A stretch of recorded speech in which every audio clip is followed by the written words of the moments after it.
Hello everyone, welcome to Leads Grid. So in this particular video, we are going to discuss ZAT 2017 Mean Median Mode TI set. It's an important set.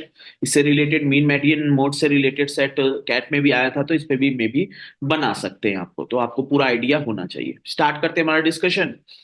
सो सबसे पहले अगर मैं mean की बात करूं, already we discussed in our last session कि क्या mean basically निकालने का वे क्या होता है. अगर हमारे सामने 1 2 3 है और हमें मीन निकालना है, तो we will just divide sum divided by number of numbers, that will be 2. अगर लेट करो हम लोग 1 + 2 + 3 प्लस एक बड़ा नंबर ले ले, लेट करो 20 डिवाइडेड बाई 4. 23 25 26, 26/4 that is 6.5. 6.5. अब अगर हम लोग ध्यान दें, तो हम लोगों ने बहुत बड़ा नंबर लिया, बहुत बड़ी वैल्यू हम लोगों ने ली है, लेकिन फिर भी इसके ज्यादा क्लोज है, 3 के ज्यादा वैल्यू क्लोज है. ठीक है, इसका यूज आएगा बाद में, इसीलिए मैं बता. अब हम लोग मेडियन की बात करें, तो मेडियन क्या होता है बेसिकली, जब हम लोग इंक्रीजिंग और डिक्रीजिंग ऑर्डर में अरेंज करते हैं, तो middle value will be your median value. Middle value हम लोग निकाल देते हैं और वो मेडियन वैल्यू हमारी है ना. और फिर मोड क्या होता है कि जो फ्रीक्वेंटली रिपीट होगा, सबसे मैक्सिमम टाइम जो रिपीट होगा है ना, मैक्सिमम जिसकी फ्रीक्वेंसी होगी, वही बेसिकली मोड होगा. जैसे 1 2 2 3, तो 2 इज रिपीटिंग 2 टाइम्स, तो दैट इज बेसिकली मोड. ठीक है, ये मोड है. अब समझते हैं कि देखो, जो बेसिकली हम लोगों का ग्राफ, जैसे यहां पर हम लोगों को जो ग्राफ दिया हुआ है, that is known as histogram graph, है ना. हिस्टोग्राम हम लोग ग्राफ कहते हैं इस चीज को. नॉर्मली क्या होता है, मीन मेडियन मोड के बीच में ग्राफ ऐसे देखा जाता है. जैसे लेट करो कि हमारी कोई एज ग्रुप है. एज ग्रुप, हमें एज ग्रुप दिया हुआ है, लेट करो 0 to 10, 10 to 20 age group, 20 to 30 age group, 30 to 40 age group, 40 से 50 एज ग्रुप. मान लो इसमें जो ये है एज ग्रुप है, जैसे जैसे एज ग्रुप इंक्रीज हो रही है, यहाँ पे फ्रीक्वेंसी है बेसिकली. इस फ्रीक्वेंसी में मान लो 5 लोग हैं, इस फ्रीक्वेंसी में मान लो 10 है, इस फ्रीक्वेंसी में 15 है, इस फ्रीक्वेंसी में 10 है, इस फ्रीक्वेंसी में अगेन 5. तो बेसिकली हो क्या रहा है कि पहले तो जैसे जैसे एज बढ़ रही है, वैसे वैसे इंक्रीज हुई, अपने टॉप पे पहुंची, जब सबसे ज्यादा टाइम बाद ये रिपीट हुई है, that is this is mode basically. उसके बाद वो फिर से डिक्रीज हुई. This is known as a perfect symmetrical one. कि अगर हम लोग देखें यहां पर, तो ये ऐसे जाएगी. अगर हम लोग एक ग्राफ ड्रॉ करें एज और फ्रीक्वेंसी में, फ्रीक्वेंसी में एज और फ्रीक्वेंसी में अगर एक ग्राफ ड्रॉ करें, तो ये बेसिकली परफेक्ट सिमेट्रिकल आया है. कि यहाँ पे फ्रीक्वेंसी, इस एज ग्रुप की जो फ्रीक्वेंसी है दैट इज लेट फॉर 5 है, जो एज ग्रुप 0 से 10 की है. यहाँ पे 10 से 20 की एज ग्रुप जो है, उसकी फ्रीक्वेंसी 10 है. यहाँ से यहाँ पे 15 है फ्रीक्वेंसी, ये एज ग्रुप है 20 से 30. और यहाँ पे जो है 30 से 40, फिर 40 से 50. 30 से 40 में ये आ गया, फिर से 10 पे आ गया, और ये 5 पे आ गया. This is perfect symmetrical one. जो परफेक्ट सिमेट्रिकल होते हैं, जिनका जो ये मॉड है, ये मॉड, मीन, मेडियन, तीनों वैल्यू सेम होगी. जो मॉड की वैल्यू होगी वही मीन की वैल्यू होगी, वही मेडियन की वैल्यू होगी. तीनों वैल्यू हमारी सेम होती जब ये परफेक्टली सिमेट्रिकल होता है. दूसरा ग्राफ हमारे लिए हमें पता होना चाहिए, that is known as skew right, या इसको पॉजिटिव, पॉजिटिव तो स्क्यू पॉजिटिव भी कहा जाता है, क्योंकि पॉजिटिव डायरेक्शन में जा रहा होता है बेसिकली. तो देखो हम लोगों का ग्राफ कैसे जाता है, यहां से ये वैल्यू एकदम से इंक्रीज होके वो धीरे धीरे धीरे धीरे धीरे धीरे धीरे धीरे ऐसे टेल बहुत लंबी जाती है, टेल बहुत लंबी टेल चली जाती है यहाँ पर. That is known as skew right. जैसे मान लो सबसे अच्छा एग्जांपल स्क्यू राइट का अगर बात करें, जैसे इनकम इनकम इनकम रेट करो. ठीक, यहाँ पे मान लो 10 रुपी 10, वो 10,000 है. यहाँ पे मान लो 20,000 है. यहाँ पे मान लो 30,000 है. यहाँ पे मान लो 40,000 है. यहाँ पे मान लो 50,000 है. यहाँ पे मान लो 60,000 है. यहाँ पे मान लो इधर इधर, अगर मैं एकदम से बढ़ाता बढ़ाता बढ़ाता बढ़ाता 1 बिलियन कर दूं, 1 बिलियन, ये ऐसे जाता जाएगा जाता जाएगा जाता जाएगा जाता जाएगा. तो यू कैन अंडरस्टैंड कि यार एक बीच की 20,000 वाले बहुत ज्यादा होंगे. उसके बाद धीरे धीरे धीरे धीरे हो सकता है डिक्रीज हो सकता है डिक्रीज हो. इस टेल को लंबा कौन करता चला जाएगा, जो बिलीनियर बैठे हुए हैं, एलन मस्क, मुकेश अंबानी, ये सब इस टेल को बहुत लंबा कर देंगे। इस रेंज में तो कम ही लोग होंगे, धीरे धीरे ऐसे जा रहा है, ऐसे जा रहा है, एकदम से ऐसे टॉप पे पहुंचेगा, फिर धीरे धीरे धीरे धीरे कम लोग होंगे, बिलियनियर कम है ना, बिलियनियर जो हाई हाई वेल्थ रखा हुआ है, जिनकी हाई इनकम है वो कम है, कोई कंपनी का बहुत सीईओ हो गया, वो सब कम इनकम वाले, जिनकी जिनकी इनकम बहुत ज्यादा है वो कम लोग होंगे यहाँ पर, कम लोग होंगे, उनकी फ्रीक्वेंसी यहाँ पर कम होगी, उन लोगों की फ्रीक्वेंसी फ्रीक्वेंसी यहाँ 20,000 30,000 वालों की ज्यादा होगी। तो ये इस ग्राफ को यहाँ पर स्क्यू कर देगा basically, that is known as skew right graph, है ना। स्क्यू राइट ग्राफ हमारे लिए कहते हैं, जिसका एंड बेसिकली नहीं जल्दी होता है, जिसका एंड नहीं, जैसे टाइम है, जैसे तुम्हारे पास मान लो है ना, तो टाइम, कोई भी टाइम भी एक इसी तरह का डिनोट करेगा, इनकम हो गई, वेल्थ हो गई, ये सब चीजें स्क्यू राइट का बेसिक एग्जांपल है। स्क्यू राइट के लिए क्या होता है, नाउ अंडरस्टैंड। स्क्यू राइट के लिए जो यहां पर मोड है, यहां पे कहीं पे मेडियन होगा, यहां पे कहीं पे मीन, ऐसे मीन होगा। तो स्क्यू राइट के लिए जो बेसिकली मीन की वैल्यू होगी, that is greater than median होता है, that is greater than mod होता है। मीन और मेडियन के बीच में नॉर्मली हमें चाहिए होता है रिलेशन, तो मीन की value generally, not always but generally, skew right के लिए जो मीन की वैल्यू होगी वो मेडियन से ज्यादा हो रही होती है, ठीक है, स्क्यू राइट के लिए। इसी तरह स्क्यू लेफ्ट की बात करें अगर, I hope you got the example also, कि कौन से जो जो बहुत बहुत बड़ी रेंज में जाकर, एक बहुत बड़ी रेंज में जाकर बहुत कम लोग हो जाते हैं ना, तो वो बेसिकली हमारे लिए उस कैटेगरी में बनते हैं। बहुत कम लोग हमारे चलते चले जाते हैं, चलते चले जाते हैं, लेकिन उस फ्रीक्वेंसी, छोटी फ्रीक्वेंसी पे काम कर रहे थे, कम फ्रीक्वेंसी, कम लोग होंगे उस फ्रीक्वेंसी में, लेकिन होंगे, ठीक है ना। स्क्यू लेफ्ट का क्या होता है, स्क्यू लेफ्ट वो यहां से ऐसे जाएगा, और यहां पे वो इधर, यहां पे वो एकदम, दिस इज, इस तरफ थोड़ी सी उसकी पूंछ जो रहेगी बेसिकली इस तरफ, that is skew left. Skew left में क्या होता है, यहां पे मॉड होगा, यहां पे मेडियन होगा, मेडियन, और यहां पे मीन होगा।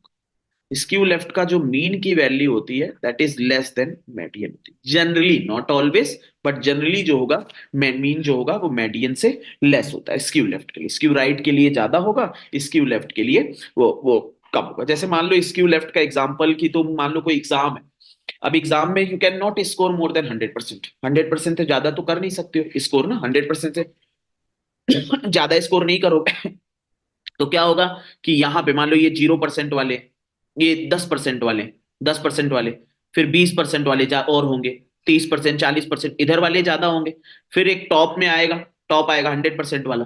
अब 100% से धीरे धीरे धीरे धीरे धीरे धीरे धीरे मान लो यहाँ पे नहीं, यहाँ पे 50% वाले सबसे ज्यादा लोग हैं, सबसे ज्यादा फ्रीक्वेंसी 50% वालों की है, 60% वालों की है, 70% वालों की, 80% वालों की फ्रीक्वेंसी कम हो जाएगी, 90% वालों की फ्रीक्वेंसी और कम होगी। तो यहाँ पे डाटा ज्यादा स्कैटर्ड कर रहा होगा, यहाँ पे डाटा काफी स्कैटर्ड कर रहा होगा, इसकी पूंछ काफी लंबी हो जाएगी, क्योंकि आप समझो ना कि तुम्हारे, मान लो तुम कि प्योरिटी, मान लो किसी चीज की, कोई भी मान लो कि कोई भी ऐसी चीज है, मान लो जैसे 100% से ज्यादा बेसिकली नहीं पे कर सकते, मैक्सिमम जिसका मैक्सिमम पे बाउंडेशन होती है वो लेफ्ट स्क्यूड होते हैं, और जिसकी मिनिमम पे बाउंडेशन होगी वो राइट स्क्यूड होते हैं बेसिकली, वो राइट स्क्यूड की तरफ मूवमेंट ज्यादा, मतलब पॉसिबिलिटी ज्यादा रहती है, that is the difference between skew right and skew left basically.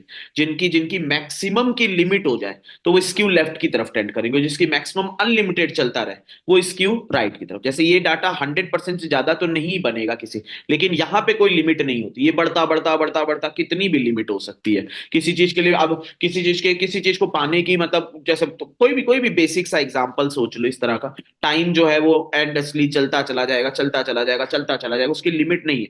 लेकिन किसी चीज की कोई परसेंटेज ऑफ मार्क्स तुम्हें गेन करने 100% है, that is there is a limit. तुम्हारी जो डेथ की है देयर इज अ लिमिट, है ना, डेथ होनी है 100 एज 120, ऐसा नहीं कि लिमिटेड चलते रहोगे, आप फ्यूचर में कुछ बन जाए तो मत बताना कि चेंज हो गया, but there is a possibility, ठीक है। तो that is the basic meaning of skew left, mean, median, mode. और ये सब जनरली चलते हैं, ऐसा नहीं कि 100% mean will be greater than median will be greater than, वो स्क्यू राइट स्क्यू लेफ्ट कितना है उस पर भी डिपेंडेंसी हो जाती है, तभी ये एक्सपेक्टेड से, मतलब एक्सपेक्टेड डाटा होता है, नॉट द एग्जैक्ट वन, ठीक है। चलो अब देखते हैं हम लोग क्या हमारा सेट कह रहे हैं। अंडरस्टैंड, हमारे सेट में हमसे कहा जा रहा है, कह रहे थे grid below captures relation among 7 personality dimension, extraversion, true arousal and so on. मतलब ये दिया हुआ extraversion, true arousal and so on, 7 historical data दिए हुए। The diagonal represent histograms of the 7 dimensions. Left of the diagram represent scattered plot, ये scattered plot जो दिया हुआ है, while the right of the diagonal represent quantitative relationship between the dimension, ये quantitative relationship हमें दिया हुआ। The lines in the scatter plot are closest approximation of the point. जो लाइन दी हुई है स्कैटर प्लॉट में, ये जो लाइन देखो, ये लाइन दिख रही होगी थोड़ा सा कलर चेंज करके, ये देखो ये जो लाइन ऐसे बनी है, इधर जो लाइन बनी है, ये सब closest approximation. And the value of the relationship to the right of diagonal can vary, right of the diagonal, but these values can vary from -1 to +1, and -1 being the extreme linear negative relation and +1 being extreme positive relation. Axes of the graph are conventionally drawn. Now check, हमें कह रहा है the extra version has 2 modes. हम लोग check करते हैं what is extra version. अगर हम लोग देखें एक्स्ट्रा वर्जन की तरफ तो देयर आर 2 मोड्स। 2 मोड्स है एक्स्ट्रा वर्जन में, है ना, जो हाईएस्ट फ्रीक्वेंसी है जिनकी, दोज आर 2 मोड्स। तो परफेक्ट है, extra version has 2 modes, this is perfect. तो हमें तो बाकी चेक करने की नीड ही नहीं थी, तो एक्स्ट्रा वर्जन हैज 2 मोड्स, ये हमारा करेक्ट है। देख लेते हैं बाकी भी। हमसे कह रहा है median for arousal plaque is definitely the same as its average. Arousal plaque, ये इसकी मेडियन जो है definitely same as the average. नहीं, हम लोग नहीं बता सकते, एक तो हमें वैल्यूज नहीं गिवन है, अगर हमें वैल्यूज के टर्म पे ले भी तब भी हमें कुछ आइडिया नहीं, because this is not skewed, एक तरफ टेंड नहीं हो रहा। देखो वैल्यू इंक्रीज हो रही है, फिर इधर थोड़ी सी यहाँ से इंक्रीज हुई, फिर थोड़ी डिक्रीज, फिर इंक्रीज, यहाँ पे भी उस तरह का डाटा नहीं है, तो हम लोग किसी में भी डेफिनेटली तो नहीं बता सकते। और ऊपर से आपको ऑलरेडी मैंने अभी डाटा बताया दैट हम लोग कहीं ना कहीं इसके अप्रोक्सीमेशन लिया जाता है ना, हम लोगों का कई प्रोबेबिलिटी देखी जाती है, पॉसिबिलिटी देखी जाती है, उस बेसिस पे निकालते। दैट इज नॉट 100% ट्रू कि मेडियन मीन से ज्यादा ही होगा या ना, तो उस तरह का। तो basically median for arousal clock is definitely this is 100% wrong. और अगर तुम ध्यान दोगे तो जेट में जो हम लोगों ने डीएम का सेट भी किया था, वहां पे डेफिनेटली, तो इस चीज पे ध्यान देना, डेफिनेटली वालों पे पॉसिबिलिटी कम हो जाती है ना आंसर की। I hope you got the idea और जिस सेट की मैं बात कर रहा हूँ। नेक्स्ट क्वेश्चन पे आते हैं। नेक्स्ट क्वेश्चन कह रहा है what are scatter plots to the weakest relationship. अब वीकेस्ट रिलेशनशिप स्ट्रॉन्गेस्ट रिलेशनशिप का मतलब ये होता है यहां पर मैंने मान लो कि ये मैंने ये, क्योंकि लाइन पे है, लाइन एक पॉइंट यहां दिया हुआ, एक पॉइंट यहां दिया हुआ, दिस इज द वीकेस्ट, क्योंकि बहुत दूर है। अगर इस लाइन के जितने पास में होंगे ग्राफ, जितने पास में पॉइंट प्लॉट होंगे, उतना ज्यादा स्ट्रॉन्ग, जितना ज्यादा एक दूसरे के पास रहोगे उतना ज्यादा स्ट्रॉन्ग रिलेशनशिप होगा, जितना दूर रहोगे उतना ज्यादा वीकेस्ट रिलेशनशिप होगा। तभी ठीक है ना, ये बेसिक इसका मतलब है। अब हमसे कह रहा है which scatter plot show the weakest relationship. अब पहला ग्राफ देखते हैं कौन सा दिया। फर्स्ट दिया है एक्स्ट्रावर्जन, ठीक है, एंड परफॉर्मेंस क्लैफ।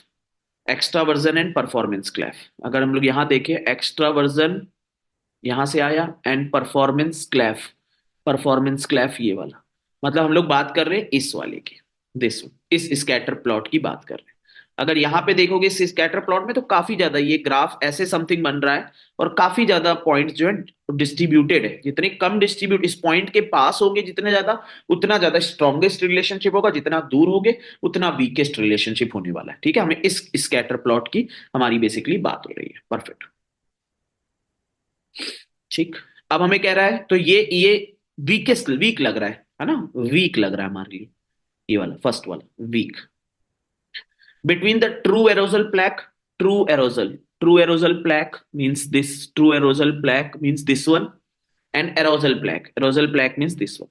मतलब अगर हम लोग डाटा बनाए, ड्रॉ करें तो ऐसे, और ये मतलब इस स्कैटर प्लॉट की बात हो रही है। अगर इस पे देखें तो इस पे देखो इसके आस पास पास है, काफी ज्यादा इसी पॉइंट के काफी पास है, तो उतना वीक तो नहीं लग रहा, इससे तो 100% वीक नहीं है, तो ये तो आंसर नहीं होगा।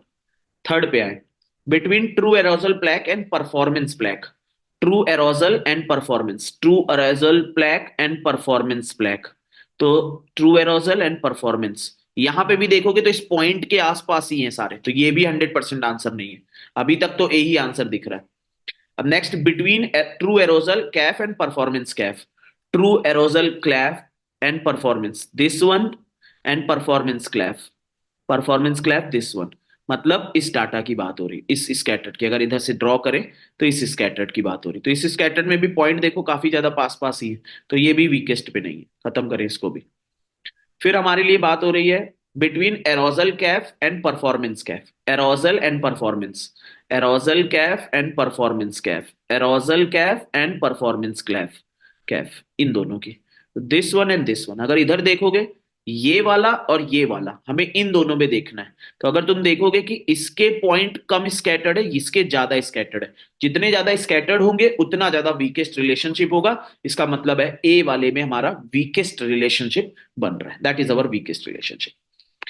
Now third question, in which of the following is the value of one dimension can we use to predict the value of another as accurate as possible? They basically वो जन्मों जन्मों का प्यार जैसे ना, तो अगर एक की तुम बता दोगे तो दूसरे की कहानी भी पता चल जाएगी, समथिंग लाइक दिस। तो बेसिकली हमें स्ट्रॉन्गेस्ट रिलेशनशिप की तरफ पता मूव करना है, हमें पता करना है स्ट्रॉन्गेस्ट रिलेशनशिप किस में है। अगर स्ट्रॉन्गेस्ट रिलेशनशिप वाले ग्राफ देखोगे तो एक तो ये ग्राफ बहुत ज्यादा स्ट्रॉन्गेस्ट रिलेशनशिप दिखा रहा है, एक ये ग्राफ बहुत ज्यादा स्ट्रॉन्गेस्ट रिलेशनशिप दिखा रहा है, एक ये वाला भी बहुत अच्छा है, लेकिन ये तो एकदम ही ऊपर ही बिल्कुल ही पॉइंट इसी उसी पर है। ये भी देखो ऑलमोस्ट उसी पर ही, ये और ज्यादा है। चलो देखते हैं क्या ऑप्शंस दिए हमारे लिए। Extraversion and true aerogel graph, extraversion and true aerogel graph, तो ये वाला नहीं, ये तो दूर दूर है, उतना ज्यादा स्ट्रांग नहीं दिख रहा। True arousal plaque, true arousal plaque this one, and aerogel plaque this one, मतलब इस स्कैटर्ड की बात कर रहे हैं। तो ये भी अच्छा ऑप्शन दिख रहा है अभी तक, तो देखते हैं। ठीक है, थोड़ा सा स्ट्रांग है, देखते हैं। फिर next one, true arousal and performance, true arousal plaque, true arousal plaque and पर, और इसके बीच में है performance plaque this one. True aerogel this one and performance plaque, नहीं ये भी अच्छा नहीं है उतना, तो अभी तक तो बी दिख रहा है। फिर true arousal plaque and performance Kaif, true arousal plaque and performance, performance performance Kaif this one. तो अगर ये अच्छा, इससे पहले वाला जो था वो true arousal plaque and performance plaque था, मतलब दिस वन, इस वाले की बात हो रही थी, मतलब ये तो बहुत अच्छा है ना। ये जो शुरुआत में हम लोगों ने दो ढूंढे थे काफी अच्छे स्ट्रॉन्ग वाले, this one and this one, तो उसमें ये देखो बहुत अच्छा था, है ना। तो यही आंसर होगा हमारे लिए, मतलब true arousal plaque and performance plaque के बीच में जो रिलेशन है, true arousal and performance plaque, that means answer should be C part, that should be your answer. Next question, which of the following is correct? 0.93 on the right side of the diagonal correspond to third scatter plot in the fourth row. 0.93 on the right side of the diagonal, 93 on the right side मतलब बात हो रही है, अगर मैं इसको बड़ा कर दूं तुम्हारे लिए, 93 on the right side मतलब एन अराउजल प्लैक की बात हो रही है, इसके अगेंस्ट में ये वाला स्कैटर्ड है ना, राइट एंड लेफ्ट वाला ही था, है ना, राइट एंड ये स्कैटर्ड है। तो ये बेसिकली अगर मैं इसकी रो की बात करूं तो first second third fourth fifth, fifth row है ये, तो फिफ्थ रो थर्ड, एंड ये बात कर रहा है third scatter plot in the fourth row, नहीं फोर्थ नहीं फिफ्थ रो में, तो फर्स्ट ऑप्शन तो गया। Second 0.94 on the right side of the diagonal, 0.94 इसके राइट साइड पे है, डायगोनली क्योंकि जा रहे थे ना हम लोग डायगोनल के, इसके राइट साइड पे, तो ये स्कैटर प्लॉट की बात हो रही है, ये स्कैटर प्लॉट है उसमें एक दो तीन चार, फोर्थ एंड सेकंड, तो second scatter plot in the fourth row, that means answer should be B part, B part हमारे लिए 100% चाहिए। अगर थर्ड ऑप्शन भी देख लें एक बार बस, 0.38 is the relation between extraversion and true arousal प्लैक, एक्स्ट्रावर्जन, अगर एक्स्ट्रावर्जन एंड ट्रू एरोजल प्लैक, तो दैट इज, ये बेसिकली 0 - 0.53 है ना, तो ये तो हटा ही देते। आई होप कि तुम्हें समझ आ गया है कि क्या हमारा क्वेश्चन था। तो ये हमारे लिए पूरा पूरा था, दिस वाज एन, अगर आपको पता है सारे मतलब ग्राफ भी सही से रीड कर पाए तब भी सॉल्विंग हो सकती थी, लेकिन एग्जाम कंडीशन के लिए अच्छा सेट है।